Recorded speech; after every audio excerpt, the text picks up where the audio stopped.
오늘 본문의 전도자는 우리에게 젊을 때에 창조주 하나님을 기억하라고 말하고 있습니다. 우리가 함께 봉독한 새번역 성경에서는 12장 첫 구절을 젊을 때에 라고 번역을 했습니다. 근데 반면에 개역개정에서는 청년의 때에 라고 번역을 했었습니다. 다시 바꿔 읽어보면 청년의 때에 너의 창조주를 기억하라 라는 말씀이 오늘 본문의 말씀입니다. 아까 말씀드렸지만 여기 계신 분들 중에 청년이라고 하면 아주 먼 옛날의 일이라고 생각하시는 분들도 있겠지만 요즘은 100세 시대를 말하는 시대입니다. 네, 이에 맞게 제가 새로운 연령 분류에 대한 기준을 말씀드리겠습니다. 때는 2016년에 유엔에서 발표했다고 하는 새로운 연령 분류 기준이라고 각종 매체와 인터넷을 탄 적이 있습니다. 거기에서 말하는 기준은 0세에서 17세까지가 미성년자이고 18세에서 65세까지가 청년, 66세에서 79세까지가 중년, 그리고 80에서 99세 노년, 100세 이후는 장수노인이라고 분류를 하였었습니다. 물론 이 분류가 유엔에서 공식적으로 나온 문서인지 그리고 정말 믿을 만한 문서인지는 정확하지 않습니다. 근데 이런 진위 여부를 차치하고서라도 사람들이 충분히 공감했기 때문에 이 글이 퍼져나가고 많은 사람들이 인터넷에서 접할 수 있었다는 것을 우리는 알 수 있습니다. 그리고 이 문구 아래에 또 붙는 글귀가 있습니다. 이 분류 아래에는 아직 늦지 않았으니 지금이라도 남은 인생을 행복하게 사십시오 라는 문구의 글이 붙어 있습니다. 여러분, 아직 늦지 않았습니다. 아직 이제 65세 이전인 분들은 저희 청년부가 열려있기 때문에 언제나 환영하는 마음으로 기다리고 있습니다. 넘으신 분들도 괜찮습니다. 제가 이런 말씀을 드리는 이유는 이 시간에 우리 모두 청년의 때로 돌아가서 함께 하나님을 기억하는 삶이 되었으면 좋겠어서 말씀을 드렸습니다. 저희가 함께 봉독한 이 전도서는 전도자 자신의 삶을 돌아보며 자신이 겪어본 일들을 차분히 나열하고 있는 말씀입니다. 이를 통해서 전도서를 읽는 독자들에게 전도자는 결론을 내어주고 있는데요. 이 결론의 핵심이 저희가 오늘 함께 봉독한 12장 1절 말씀입니다. 그것은 바로 창조주 하나님을 기억하라 라는 말씀입니다. 창조주 하나님을 기억하라는 전도자의 이 말은 자신의 삶을 근거로 하기 때문에 전도자 이 글을 쓴 본인의 가치관이라고 할 수 있습니다. 창조주를 기억하라는 말씀은 결국 삶의 가치관을 어디에 둘 것인가에 대한 전도자의 대답이 되겠습니다. 전도자에게 있어서 삶을 살아가는 방법, 삶의 가치관은 하나님을 기억하는 것이었습니다. 그렇다면 여러분은 어떤 가치관을 가지고 살고 계십니까? 먼저 우리가 여기서 짚고 넘어가야 할 것이 있습니다. 바로 우리 인생, 삶이라는 말입니다. 아주 극단적인 예를 하나 들어보겠습니다. 여기 한 사람이 있습니다. 그는 남들이 말하는 소위 성공한 사람입니다.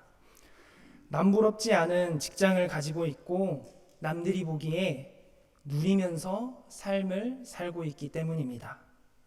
그리고 여기 또 한 사람이 살고 있습니다. 그는 열심히 살았지만 남들이 보기에 실패한 삶을 살았습니다. 누리지 못하는 삶을 살며 삶을 버거워하는 모습이 남들에게 보였기 때문입니다. 그래서 남들은 한 사람을 성공한 삶이라고 말하고 다른 한 사람을 실패한 삶이라고 말합니다. 그러나 우리 하나님 앞에서는 성공한 한 사람 그리고 실패한 한 사람이 아니라 모두 같은 한 사람입니다.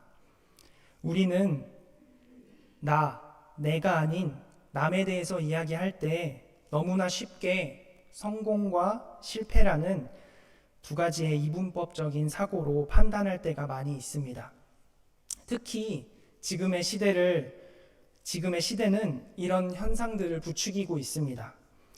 SNS를 통해서 올라오는 수많은 사진과 영상들을 통해서 남들이 행복해 보이는 모습을 보고 있으면 역설적이게도 평범한 삶을 살고 있는 것 같은 내 삶은 실패한 삶으로 보일 때가 있습니다.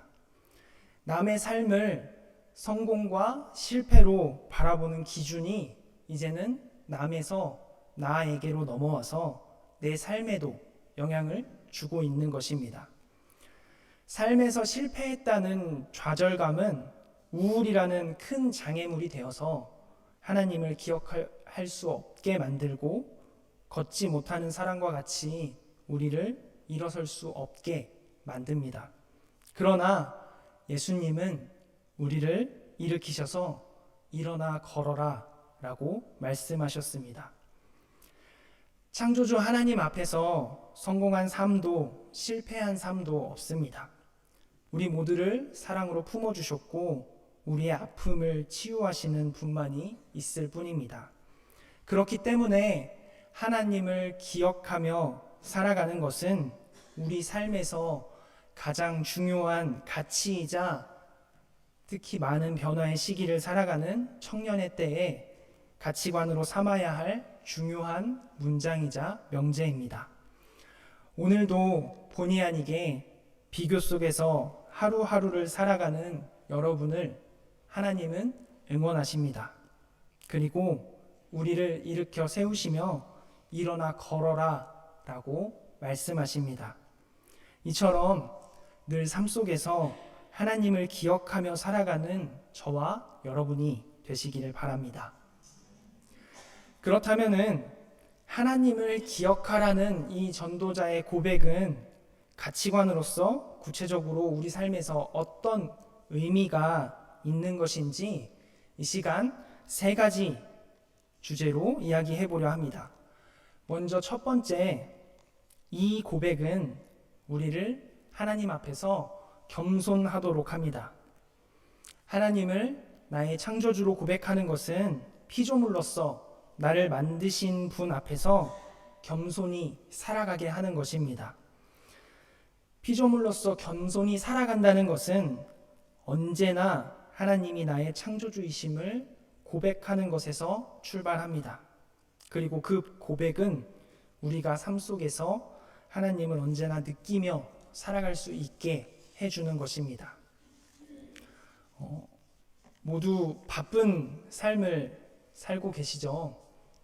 특히 주일 아침이 되면은 저도 기억에 항상 바쁘게 무언가를 했던 기억이 있는데 모두가 같은 마음이실 거란 생각이 듭니다. 그리고 비단 주일뿐만 아니라 매일매일이 우리에게는 항상 바쁜 삶의 연속입니다. 하루가 왜 이리 빠른지 모르겠습니다. 아침을 먹으면 점심을 먹어야 하고 점심을 먹으면 저녁을 먹어야 합니다. 그리고 청년의 때는 특별히 더 바쁜 이유가 있습니다. 저녁을 먹고 나면 야식을 먹어야 하기 때문입니다. 이렇게 바쁘게 산다는 것은 우리가 계획을 세우고 내 힘으로 그 모든 것을 하려고 한다는 것을 의미합니다. 전도서 12장 1절 하반부 말씀입니다. 고생스러운 날들이 오고 사는 것이 즐겁지 않다고 할 나이가 되기 전에 여기에서 전도자는 인생에서 어렵고 힘든 일들을 만나는 때가 있는데 그 때가 특히 하나님을 기억해야 하고 겸손해야 한다고 우리에게 이야기하고 있습니다. 내가 감당할 수 없는 큰 일을 만나거나 내가 세웠던 계획의 실패로 좌절할 때 나약한 나를 발견하게 됩니다. 전도자는 이 순간 하나님 앞에 피조물로서 겸손히 나아갈 것을 우리에게 말하고 있습니다. 하나님이 우리의 모든 계획을 이루어주시는 분이기 때문만이 아닙니다.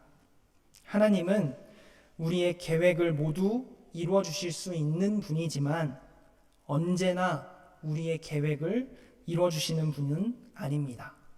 왜냐하면 나의 계획이 언제나 그분의 뜻에 옳은 것은 아니기 때문입니다. 이것을 인정하는 것이 하나님을 창조주로 우리가 고백하는 것이고 하나님 앞에 겸손히 나아가는 것입니다.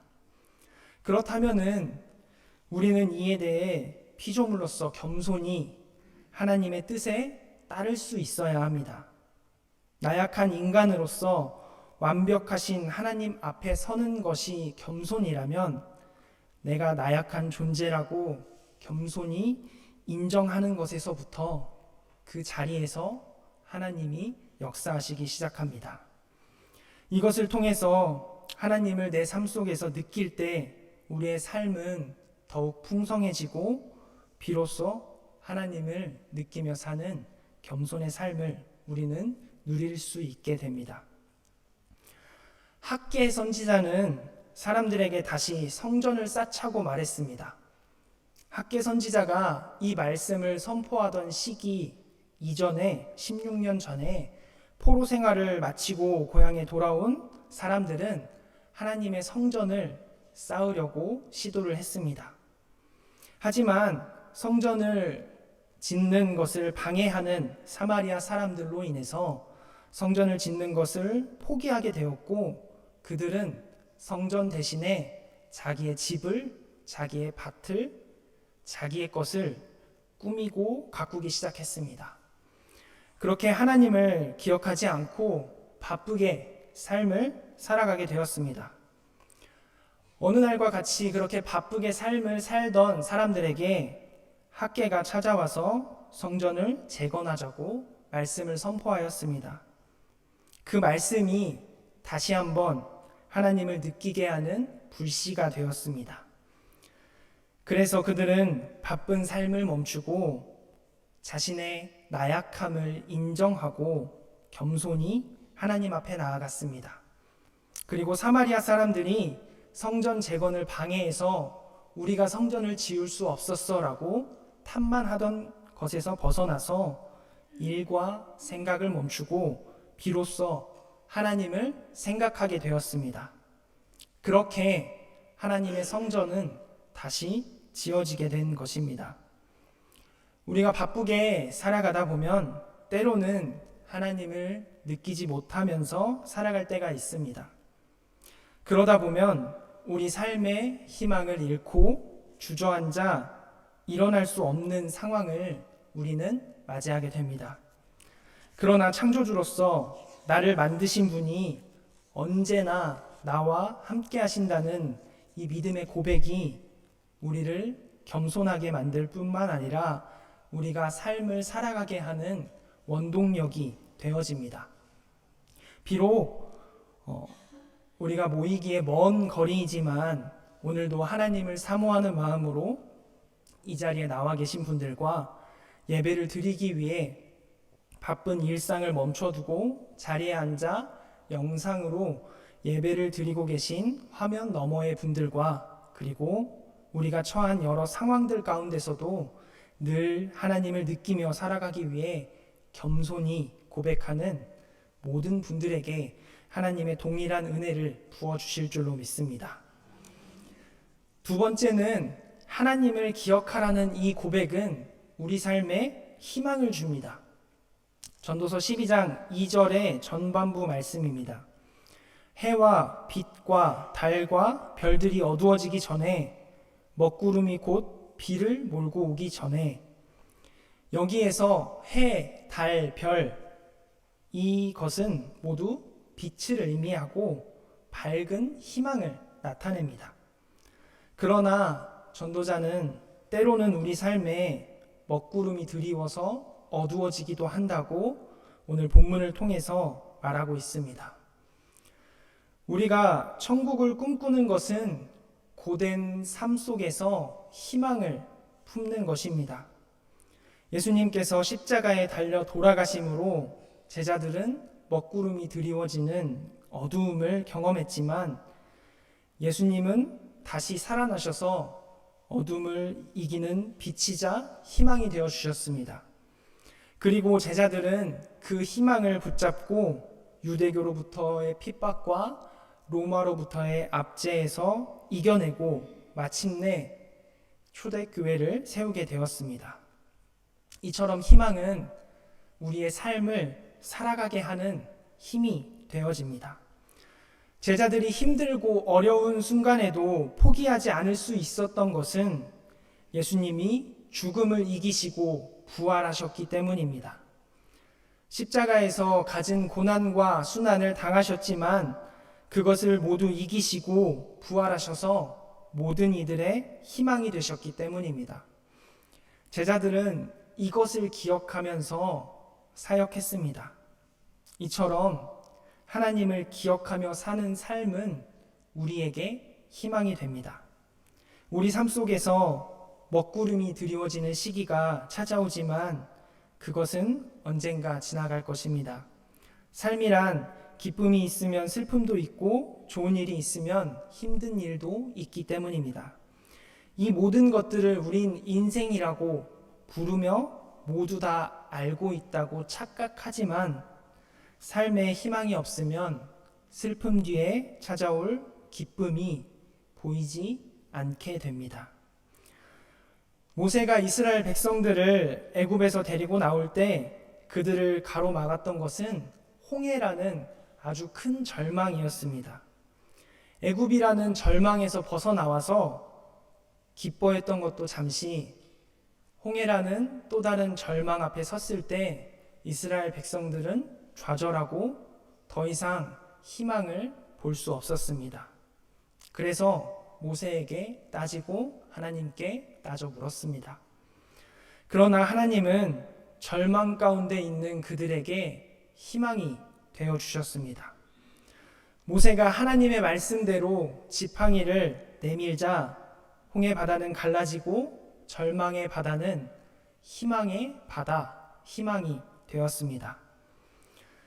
예수님은 우리 인생 가운데 친히 찾아와 주셔서 그 나라를, 희망을 꿈꾸게 하십니다. 지금 이 순간이 절망의 순간이라고 느껴질 때가 있다면 하나님을 기억하시기 바랍니다. 우리의 절망을 희망으로 바꾸시는 분이기 때문입니다. 마지막으로 하나님을 기억하라는 고백은 우리를 연대하게 합니다. 전도서 12장 2절 하반부 말씀입니다. 그렇게 하여라 라고 마지막 말씀이 끝나는데요. 예수님이 그러셨던 것처럼 다른 사람들에게 희망이 되어주라는 말씀입니다. 이는 하나님이 만드신 모든 피조물들과 연대할 것을 말씀하시는 것입니다. 예수님이 우리를 위해 십자가에 달려 돌아가셨던 것처럼 우리도 나와 같은 처지에 있는 이들을 위해서, 그리고 때로는 나와 조금 다른 처지에 있는 이들을 위해서도 희망이 되어 줄 것을 전도자는 말하고 있습니다. 모세와 바울은 비록 시작이 거칠고 실수가 많은 사람들이었지만 모세는 애굽에서 고통받는 이스라엘 백성들을 위해서 그들과 연대하기 위해 광야에서 애굽으로 다시 돌아와 그들을 이끌고 애굽을 탈출하게 되었습니다. 바울은 예수 믿는 자들을 찾아서 괴롭히는 자에서 변해서 다른 처지에 있던 예수 믿는 자들을 사랑으로 품으며 연대하는 믿음의 사도가 되었습니다. 하나님을 기억하는 것은 이처럼 고통받는 이들과 연대하며 함께 희망을 만들어가는 것입니다. 미국에서 흑인 인권 운동을 펼치신 마틴 루터 킹 주니어에 대해서 잘 아실 것입니다. 그는 침례교 목사이자 인권 운동가였습니다. 그가 가장 먼저 펼친 운동으로는 버스 안 타기 운동이 있습니다. 당시 버스는 백인과 유색인종, 흑인을 자리가 나누어져 있었습니다. 버스를 이용하는 주 고객들이 흑인들이었음에도 불구하고 백인 칸이 훨씬 넓었기 때문에 혹 자리가 없어서 백인 칸으로 넘어간 흑인들은 잡혀가는 경우가 허다했다고 합니다. 그래서 흑인들의 인권을 위해 버스를 타지 않고 가까운 거리는 걸어 다니거나 차가 있는 이들이 대신 운행을 해주는 방법으로 자신들의 인권을 보장해 달라고 버스 회사와 사회를 압박했습니다. 그리고 흑인들의 권리를 보장해 달라고 비폭력의 방법으로 이야기해 나가기 시작했습니다. 이를 바탕으로 흑인은 물론 백인들의 공감을 얻을 수 있었고 1963년 모두가 아시는 워싱턴 대행진을 비롯한 수많은 비폭력 운동들이 이어지게 되고 그는 그 공로를 인정받아서 1964년에 노벨 평화상을 수상하게 되었습니다. 마틴 루터 킹은 차별받는 이들과 함께 연대하며 폭력에 폭력으로 맞서지 않고 평화적으로 맞서기 위해 노력했던 인물이었습니다. 그러나 같은 시기에 흑인 인권 운동을 위해 힘썼던 또 다른 사람이 있습니다. 그의 이름은 말콤 X라는 사람입니다. 그도 마틴 루터 킹처럼 흑인 인권을 위해 애썼지만 한 가지 다른 입장이 있었습니다. 바로 자신들을 차별해온 백인들을 똑같이 차별해야 한다는 것이었습니다. 그래서 그는 마틴 루터 킹의 비폭력 운동을 매일 비판하기에 바빴습니다. 백인들은 처단의 대상이라고 말하기 바빴습니다. 이랬던 그의 주장은 그와 같은 생각을 하는 많은 흑인들의 지지를 불러왔지만 아이러니하게도 후에 말콤 X의 이런 생각이 변하고 나자 변절자로 몰려서 같은 흑인에게 암살을 당하게 됩니다. 우리는 이 두 사람의 차이점을 통해서 연대하는 것은 다른 이들을 증오함으로 이루어지는 것이 아니라 더 나은 세상을 품는 희망을 통해서 이루어진다는 것을 알 수 있습니다. 자신에게는 꿈이 있다고 말한 마틴 루터 킹처럼 그 목사님의 희망을 많은 이들이 보았고 함께 연대해서 끝까지 비폭력 운동을 주장했기에 그 희망을 지켜나갈 수 있었던 것입니다. 한 사람의 희망이 세상을 바꾸었고 그 희망은 하나님을 기억하는 것에서 시작되었습니다. 우리에게 다른 이들을 이 마틴 루터 킹 목사님처럼 돕는 것은 너무나 부담스러운 일처럼 느껴질 때도 있습니다. 하지만 내가 서 있는 위치에서 하나님을 기억하며 스스로 희망을 품고 살아가는 그 모습만으로도 옆에서 보고 있으면 다른 이들에게 귀감이 될 수 있습니다. 우리가 하나님을 기억하는 자리가 성령님께서 일하시는 공간이 되는 것입니다. 간혹 교회 어른들의 말씀을 듣다 보면은 한국에 연락할 방법이 편지 말고는 없었던 시기에 오셨다는 말씀을 들을 때면은 굉장히 놀랄 때가 있습니다.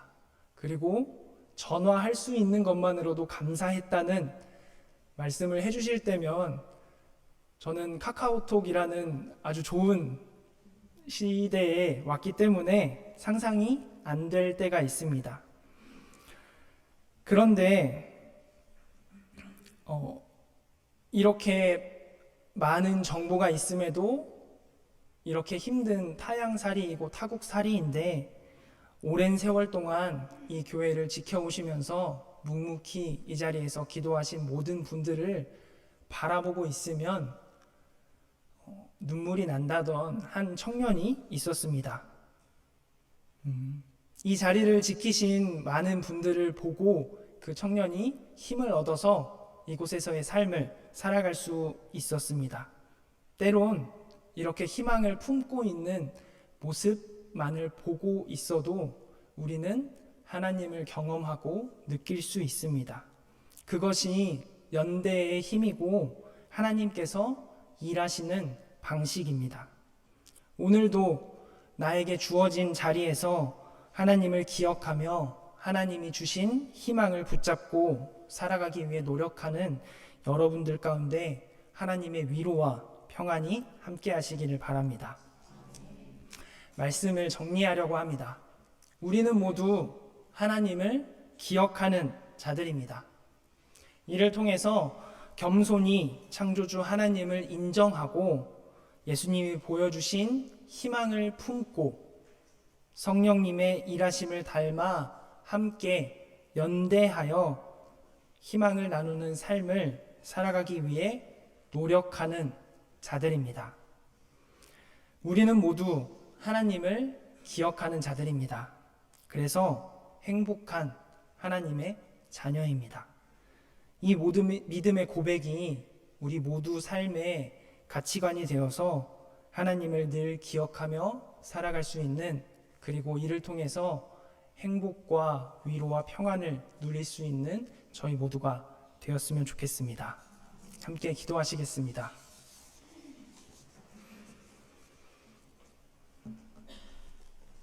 주님, 우리가 오늘 주님을 기억합니다. 때론 겸손하지 못하고 좌절하며 살기도 하고 다른 이들과 함께 연대하지 못할 때가 있습니다. 하지만 우리의 이런 모습까지도 피조물로 받아주시는 창조주 하나님임을 믿음으로 고백하오니 하나님을 기억하는 이 믿음의 고백이 우리 삶의 나침반이 되게 하셔서 주님 앞에서 겸손하게 절망 가운데서도 희망을 보게 하시고 내가 서 있는 자리에서 희망을 세워가기 위해 노력함으로 다른 이들과 함께 이 땅에 하나님 나라를 세워가는 믿음의 자녀들이 되게 하여 주시옵소서. 예수님의 이름으로 기도드렸습니다. 아멘.